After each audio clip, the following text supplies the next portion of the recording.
Hello, and welcome to Breast Cancer Conversations, a podcast brought to you by SurvivingBreastCancer.org. I'm Laura Carfing, breast cancer survivor and founder of SurvivingBreastCancer.org, a nonprofit organization providing community, education, and resources to empower those diagnosed with breast cancer and their caregivers from day one and beyond. Hello, my friends, and welcome back to another episode of Breast Cancer Conversations. If you're just joining us, you know that we are in this kind of week-long process of putting out amazing content in short little snippets based on key takeaways that we as patient advocates have left the San Antonio Breast Cancer Symposium conference with. So if you're interested, the San Antonio Breast Cancer Symposium is one of the largest conferences in the world, I want to say, for breast cancer. It's when almost like 10,000 oncologists from all over the world descend onto San Antonio, Texas, and for 5 days share presentations and information on clinical trials, the latest research, and so much more. There's also sessions that happen concurrently. So for me, I know I'm always feeling like I'm being pulled in multiple directions because everything sounds so amazing. I want to attend.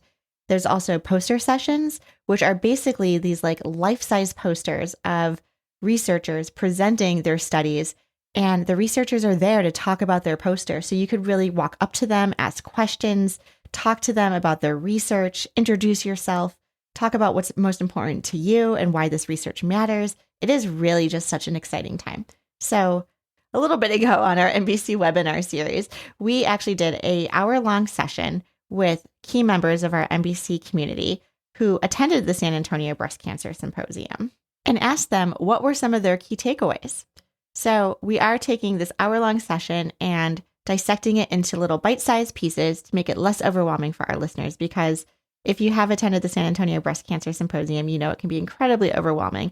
But what we're trying to do is encourage all of you who are listening, all of you patient advocates, all of you who would just like this opportunity to connect with others who have been diagnosed with breast cancer, and to also meet with incredible thought leaders in the field of breast oncology.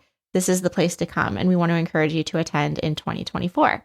It's always held in December, and to the best of my knowledge, usually in San Antonio, hence the name San Antonio Breast Cancer Symposium. In this episode, Amy Bremer is going to be talking about what happens when your CDK4/6 inhibitor stops working. Before we dive in, I just want to remind everyone that today's episode is brought to you by SurvivingBreastCancer.org. If you're new to our podcast or our organization, hop on over to SurvivingBreastCancer.org/events, where you can see the rundown of all of our programs and services, ranging from meditation and Pilates and yoga to expressive writing, art therapy, our breast cancer book club, where we read books that have nothing to do with breast cancer, and of course, our NBC webinar series, where we produce live stream content every other Wednesday. So be sure to check out those programs and events. We hope to see you at a virtual program soon. So without further ado, welcome to the conversation.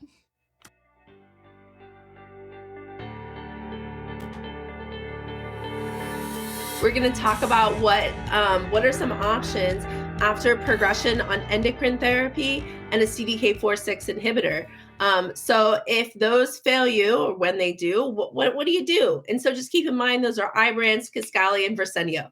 Yeah, next slide. Thank you. So the first thing you should do is get a biopsy to check for mutations. And this could be a liquid biopsy. So an example of a liquid biopsy would be Guardant. So where they're going to look at DNA from tumors that's floating around in your blood, and they'll look for specific mutations. So that's known as a liquid biopsy.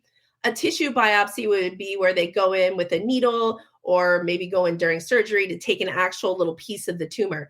Either way, you can look for mutations that are in your specific tumors. So that's number one. The next slide is going to look at, and there's a lot going on here, what then? So there are several mutations now that are indicated for treatments. So we're going to start kind of on the left-hand side of the slide, if you can see those, is a PIQRAY mutation. And so if you have this and you've had progression on a CDK4/6 inhibitor and hormonal therapy, PIQRAY plus Faslodex, it would be a good drug. Additionally, there's a new drug that was just FDA approved in the last year called Trucap. So Trucap plus Faslodex is another option. If you have AKT or P10 mutations, Trucap plus Faslodex is also an option. If you have an ESR, if you're cancer, I keep saying you, and it really should be your cancer, has an ESR1 mutation, then Orserdo or elacestrant, so would be an option. So you'll see there are, and we've just listed through 3 drugs that that your cancer has to have a mutation in for you to be eligible for. And that's why it's so important to look for those mutations with a liquid biopsy or a tissue biopsy. Now, if you don't have mutations, fine, this was me, currently still me. There's options. So one of those would be Afinitor plus Faslodex. If you're on a first-line Ibrance, you might consider switching to Kisqali plus Faslodex. If there's slow or mild progression, maybe just now progression's progression. It's always scary. I just want to throw that out there right now. But if it's slow or there's not a lot, it may be worthwhile to do treatment beyond progression, kind of watch and wait and see what happens. However, if there's aggressive progression, chemotherapy or antibody drug conjugates, which we'll talk a little bit more about, would probably be indicated. Again, right, we're not oncologists, but this was from a really great session on what are the options after like Ibrance, Verzenio, Kisqali. Finally, if you have an inherited, sometimes called a germline mutation, so these are ones you inherited from your parents, and you could pass on to your children, in BRCA1/2 or a PAL mutation, a PARP inhibitor such as Lynparza might be indicated. Now, of course, as Amy so rightly pointed out, all decisions are our own and in consultation with our oncologist, but ultimately our own. And it's really important to consider toxicities, right, of these drugs. They all have different toxicities, and also any comorbidities that you might have.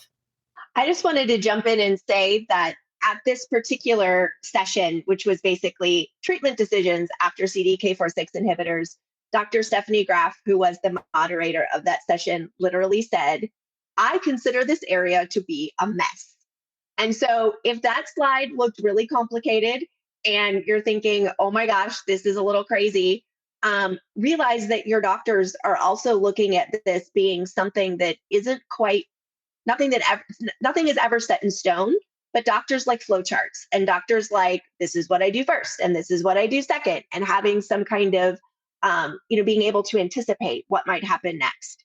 So I think this is an area where we're going to see a lot more research and a lot more information coming soon. So if you are at the cancer in your body, thank you for the reminder, Amy. It's not you, it's the cancer in your body.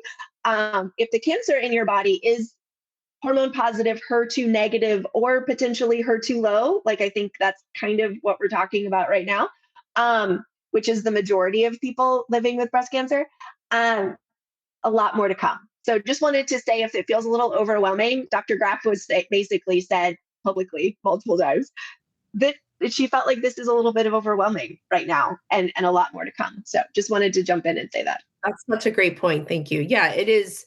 There's a lot coming down. I feel like maybe every week we're seeing a new paper on like what you should do first, what you should do second, and under what circumstances. So there is no consensus. So there's a lot of gray here. Thank you. Such a good point. Number 2, always consider a clinical trial. Remember, clinical trials are not just a last resort. There are clinical trials available at all parts of your journey. So that's a really great point too. And thanks to Kelly Shanahan, she did a lot of these slides. All right. So moving on to Alphabet Soup and Melanie. Yes, Alphabet Soup will be released next. So please make sure you are subscribed to our podcast, Breast Cancer Conversations, to be notified every time a new episode drops. And we look forward to seeing you then. And thank you everyone for listening to our show.